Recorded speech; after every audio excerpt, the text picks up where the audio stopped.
পরামর্শ দিয়েছেন কি? আমাদের এই বক্তব্য আপনাদের মাধ্যমে সরকার সহ সকলের কাছে পৌঁছবে ইনশাআল্লাহ।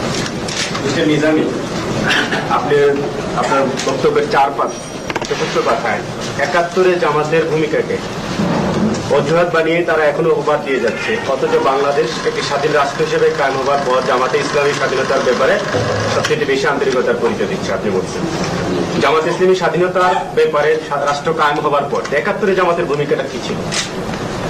এরকম তো আমরা বলেছি একাধিকবার আমাদের কথা। আপনি একটু এলাবোরেট করবেন কি? বহুবার বলা হয়েছে। আমি শুনি, আবার একটু রিপিট করেন না।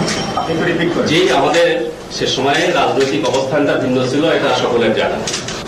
কিন্তু আমরা বাংলাদেশের বাস্তবতা মেনে নিয়ে এখানে বাংলাদেশের স্বাধীনতা সার্বভৌমত্বের হেফাজতের জন্য আন্তরিকভাবে প্রচেষ্টা চালাচ্ছি। এই দেশকে একটি আধুনিক কল্যাণ রাষ্ট্রে পরিণত করার জন্য আমরা চেষ্টা করে যাচ্ছি। ওই ভূমিকার জন্য আপনারা কি দুঃখিত? রাজনৈতিক ভূমিকা মূল্যায়নের দায়িত্ব জনগণের। রাজনৈতিক সিদ্ধান্ত সম্পর্কে মত পার্থক্য থাকতে পারে, কারো মূল্যায়নে এটা ভুল হতে পারে, কারো মূল্যায়নে অধিক হতে পারে, অবস্থা হতে পারে। এটা এমন কোনো বিষয় নয়।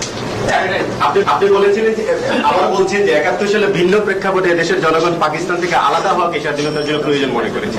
আপনারা প্রয়োজন মনে করেছিলেন কিনা? আমাদের অবস্থান তো ভিন্ন ছিল, সকলে জানে, কিন্তু জনগণ যেটা মনে করেছে, যেটা বাস্তব, সেটাকে আমরা মেনে নিয়েছি। আচ্ছা, আমার একটা প্রশ্ন আছে এখানে। জামাতের বিরুদ্ধে জনগণকে খেপাবার